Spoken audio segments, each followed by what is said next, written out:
let me just dive right in. Welcome to Costume Design for Entertainment. I am Jenn Rogien. It's like Seth Rogen, no relation, but that's the easiest way to remember how to pronounce it. And I'm going to dive right in by telling you a little bit about myself, why I'm here teaching this class, and then I'm going to ask you a little bit about yourself as well. So I am a costume designer. I'm based in New York City, specifically Brooklyn. I have been working in episodic television for the last few years, but I've done some films, smaller, more independent films, and some larger films as well. But I love working in episodic, and so that's where I've been for the last few years. The first lesson here is never trust a headshot. When you get headshots from your cast members, they might be slightly out of date like this one. Because I'm Hollywood adjacent, I took advantage of some Hollywood magic and gave myself a transformation.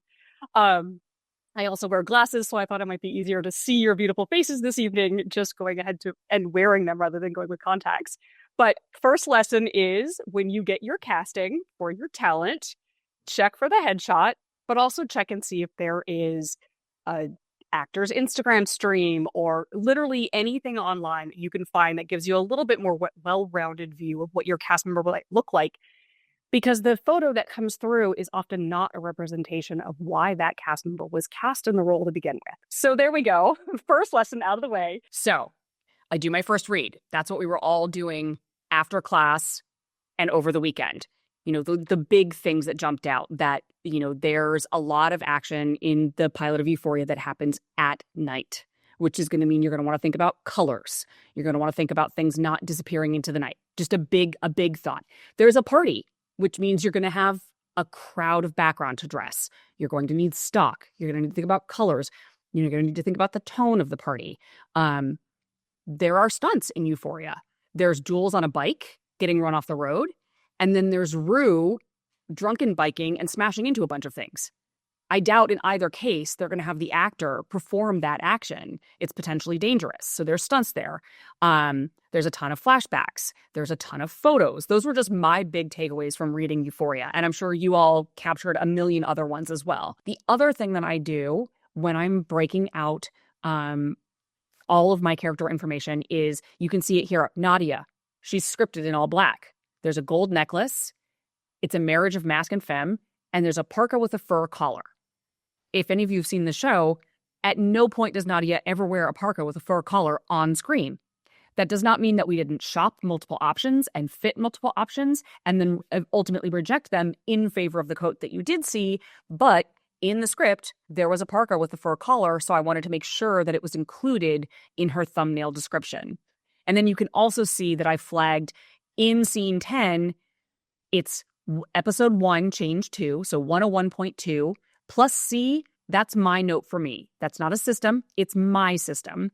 Plus C means plus coat, so that I don't have to create a whole new costume change when the coat is part of the costume. Okay, that's information about her character as well. Not only is she doing drugs, she's doing them at school. That's an interesting personality quirk that we want to keep in mind when we're doing the design work. She's got sunglasses. Here's a weird thing about sunglasses. In New York, they are props. In LA, they are costumes. Get to be really good friends with your props master and say, who's doing the sunglasses? You or me? And sometimes your props team will say, I'm happy to pull them if you don't mind, having them in your fitting, or if you don't mind weighing in. Here is a pro tip. Glasses are a very hot topic amongst producers, directors, and writers. So I have learned that unless I have an incredibly strong opinion that is based on a very strong character foundation, I stay the heck out of it. Because there are so many thoughts and opinions that no one needs mine. Unless the producing team comes to you and say, hey, we really like the vibe you're doing for the character. Can you weigh in on the glasses? By all means, have an answer ready. But I don't want people weighing in on the color of the t-shirt that I'm picking for a character. And everyone will have an opinion. So I try to be respectful and save my opinion on the glasses and the watches until I'm asked for it. If I'm asked for it, I can definitely weigh in, but it's not my sandbox, and I don't want to muck up someone else's sandbox by getting all up in their business for no reason. Sometimes, the props masters, they want your opinion because it's out of their wheelhouse. They don't love dealing with glasses, or the actor has an incredibly strong opinion. And then you weigh in because you know what the meetings have come to, and you know that the creative team is looking for a nerdy vibe, but the actor is an inherently cool person. Then I try to weigh in and say, oh, actually, character-wise, like those are amazing on your face, but character-wise, these really seem like, not you in a good way. So you may need to adjust your year for your research to make it look more accurate. For example, everyone thinks the 80s looks like the 80s because it's the 80s. I know that's a tautological statement. What you will find is that when you're doing research, 1981 actually looks more like 1979 than we think it does. What really looks like the 80s is 85, 86, 87. And so every time we had a flashback on Orange, I would rewind by about 5 years. It's not a hard and fast rule. It's a rule of thumb that you want to keep in mind when you're doing clothing. And we have, for example, Rue's mom and dad in 2001. So it's worth thinking about, when would they have purchased their clothes? Do I want images from 2001 that look very, right now to us, contemporary? Because Y2K is very popular right now. Or would their stuff look a little bit more 90s because they're a mom and a dad? Maybe they're not spending their money on clothes. Maybe they have no interest in clothes. So it's just something to think about when you're pulling your images in terms of what year are you really targeting. So those are things that we can use as costume designers to convey character information. A silhouette for meaning, a piece of clothing or a color for symbolism. And I'm going to keep going because I know that these are really dense topics. So keep your questions and we'll go through them one by one. Effective costume design engages the audience both emotionally and intellectually. So hopefully with Russian Doll, you weren't looking at that show thinking, there's no blue in this show. That's so weird. You were feeling, this world is strange. Why is this world strange? Oh, there's no blue. That's weird. Why? Why is there no blue?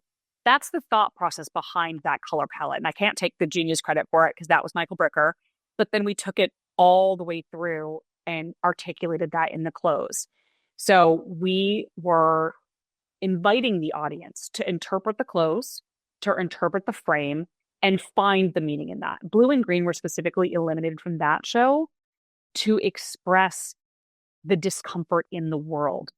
Blue and green are the most common colors in the human world. The sky is blue. The leaves are green. The grass is green. They are everywhere. They're very comfortable colors for us as humans. When you take those out of an environment, the world feels off kilter. And that is exactly where Nadia was. She was in a world that she didn't recognize, even though it was the world that she knew. And so that's what the symbolism of color and the metaphor of color were doing in that show. Otherwise, have a fantastic weekend, and I will see you on Monday.